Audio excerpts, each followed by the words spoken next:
Hello, this is Hamlet from Elitist Jerks, and this is the silver portion of my guide to the healing version of Proving Grounds. I'm going to start by just giving a few details of Proving Grounds that I never got into during the bronze introduction. So the party is generally responsible for DPSing the mobs. You can help and cause waves to end earlier, but by and large your DPS is small compared to what the party members can do.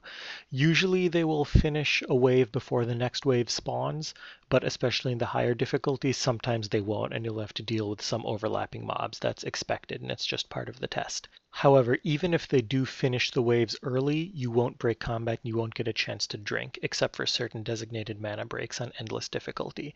Until then, you have to make it from beginning to end on one mana bar. For reference, silver is approximately 7 minutes long.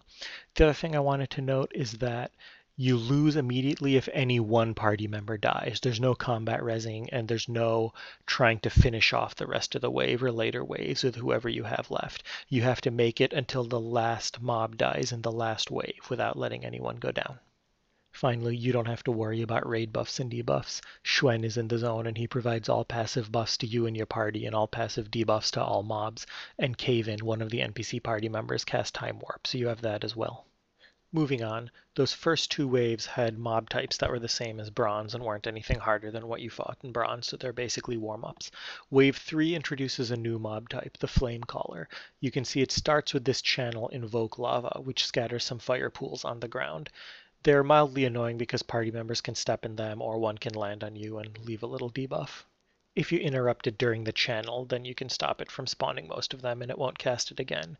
The whole rest of its life, it will stand still and cast Fireball on random targets. The large version casts a Pyroblast, which can roughly 3-shot party members as a guideline. The small version isn't too threatening. They do much less damage than something like a Hive Singer. Just make sure you don't let people sit low in a wave with Flame Callers out. Wave 4 upgrades both the Ripper and the Flame Caller to large. It's still generally not a hard wave, but it lets you feel out how much damage a large Flame Caller does before you have to handle it in combination with other things where the Pyroblasts can be a lot more dangerous.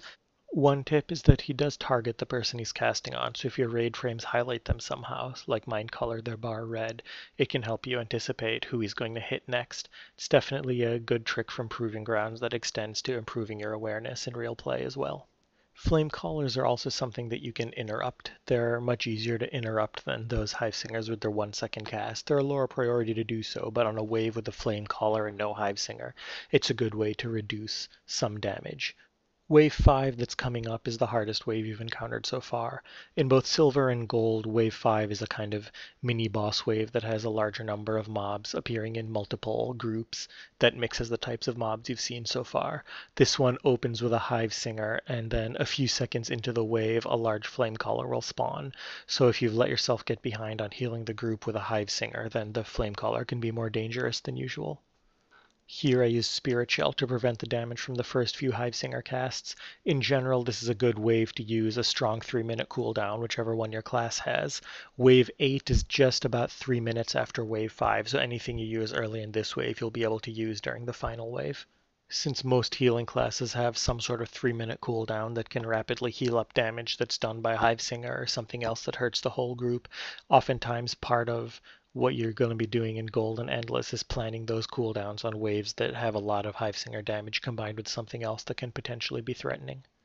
Once you get through Wave 5, you should be in perfectly good shape to handle Wave 6 and 7, which aren't too difficult and exist primarily to introduce a new kind of mob, the Aqualight. The Aqualight casts a debuff on a party member. It's a magic debuff called Aqua Bomb. You should definitely have it visible on your frames, although hopefully your frames will automatically show anything dispellable.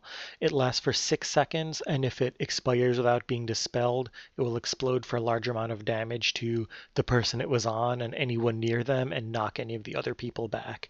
In general, there's no reason you should ever let one go off. The only exception is a certain wave in Endless, which spawns 2 Aqualights, which I'll discuss more when we get there, but for now you should just make dispelling Aqua Bomb a high priority. There's no particular need to do it right when it appears, but you always have to notice it appears and make sure that you work a dispel into your cast within the next couple seconds. The debuff itself only does a very small dot while it's up. It's the explosion that you have to worry about. So among other things, this winds up being a good basic UI check for healing. Your frames should definitely be set up so that an important dispellable debuff is impossible to miss, and if that's the case, then you essentially have no reason to ever miss a dispel anywhere in Proving Grounds, except for that one wave I mentioned.